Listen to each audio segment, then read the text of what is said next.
What's going on, guys? Welcome back to the channel. If you're new here and you came here to get some sensible home gym advice, well, you're in the wrong place.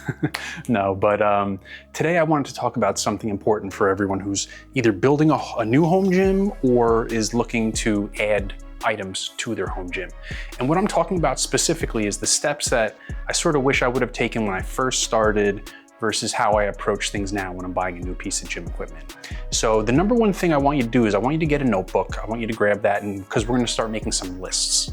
The first list that we're gonna make is really what our personal goals are with that gym. You know, are we, in my case, my gym is like a pure bodybuilding gym, right? When I set out to build my gym, I knew exactly that I wanted to build something that was almost like a commercial bodybuilding gym in my house. So that was my goal. But maybe you're a power lifter and you're just looking at squat, bench, deadlift goals. So you're just gonna be using like a bench, barbell, squat rack, and then some accessory movements. Maybe you enjoy CrossFit, maybe you enjoy some sort of functional training where you're doing something way different than me. So if that's the case, laying out what your specific goals are gonna help you before you start diving into buying gym equipment. Now, the thing that always concerns me, and I know I get into this as well, is that sometimes we confuse the hobby of gym equipment with our physical activity. So you see a gym reviewer showing a new piece of equipment and you're like, man, I gotta buy that piece of equipment, but then you never use it. And then it's just a waste of money. And then you have this thing in your house that now you gotta sell on Marketplace, and you have some weirdo showing up at your house with no money, even though they told you they were gonna show up, and they're trying to trade you some weird attachment instead of, buying your piece of gym equipment. So we don't want that to happen. So once you made your list and you know exactly what you're training for, you're gonna start looking at the equipment that you want. You're gonna seek out exact pieces of, they're gonna fill the role that you're looking for, rather than sort of going on a wild goose chase of going through channels to see what maybe you should buy based off of what they're reviewing. Because that sort of, in my mind, you start purchasing things again like you don't need. So once you start accumulating this gym equipment, the most important thing is that I want you to look at your workout program, okay, before you buy a piece of gym equipment. And what that's gonna allow you to do, and I do this every time I buy something now, I look at my current program and I say, okay, how can this specific piece of equipment with that motion substitute something I already do in my program and make it better? Or I like to periodize things. So I'll swap things in and out over the course of a program or a couple weeks once I progressively overload it. So if I say to myself, okay, this linear row is going to replace my bent over rows for 3 weeks, or this ISO row machine is going to be put in my program alongside my bent over T-bar row for 3 weeks. If I can't put it into my program, why am I buying it, right? So you're gonna end up looking at it, it's gonna collect dust.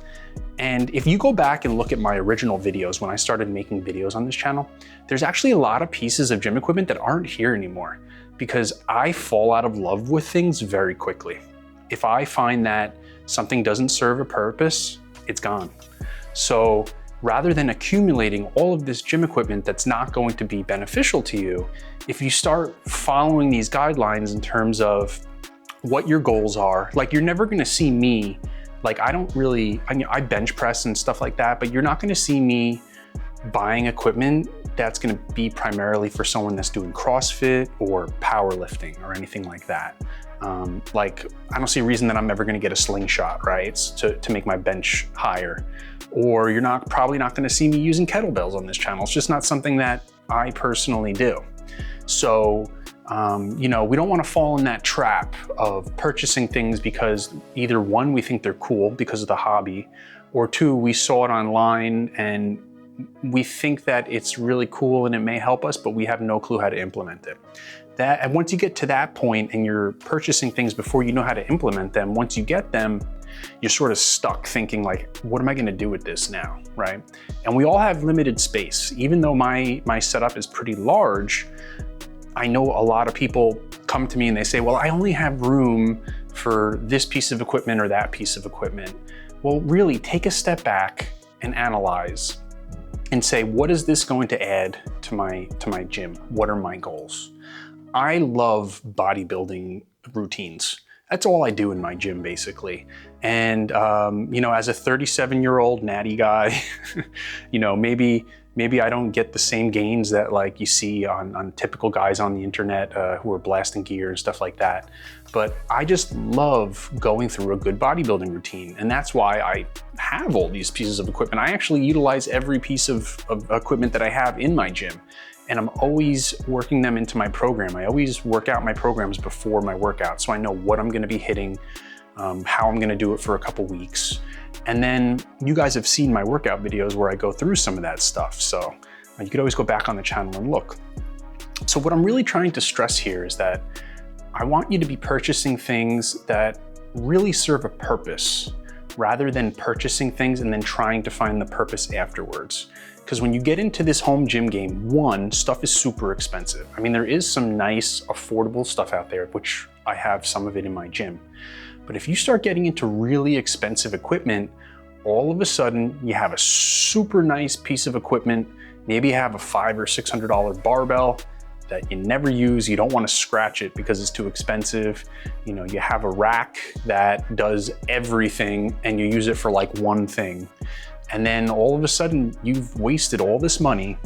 You have a really cool looking, you know, home gym that you could post online and show people, but then you never use it, right?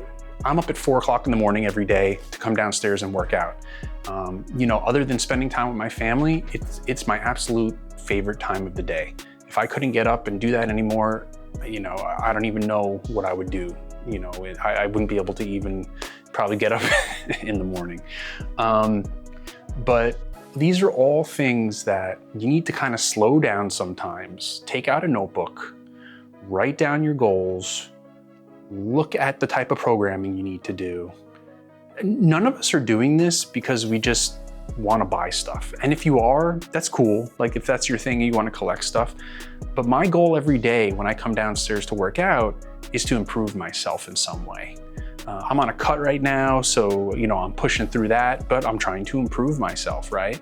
I have a treadmill that I'm doing cardio on that's not in this gym here, and then I'm here lifting weights every day, and I'm using all of these pieces of equipment.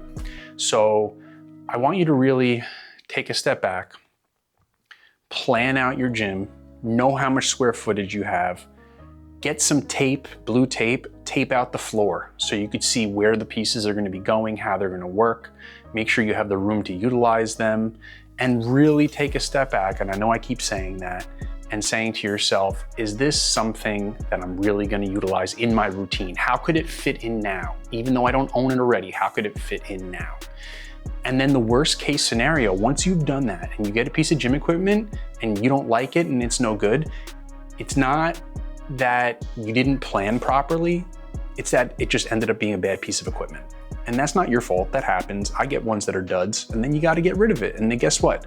Now you know what you're looking for, so when you move on to the next piece of equipment that's gonna work for that, you know what you're looking for already, right?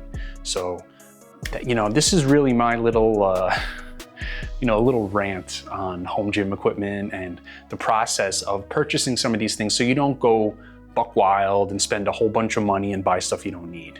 Hope this is helpful. You know, make sure you drop some comments below if you have questions on anything. You know, you can watch my videos, and any questions you have about specific pieces of equipment, let me know.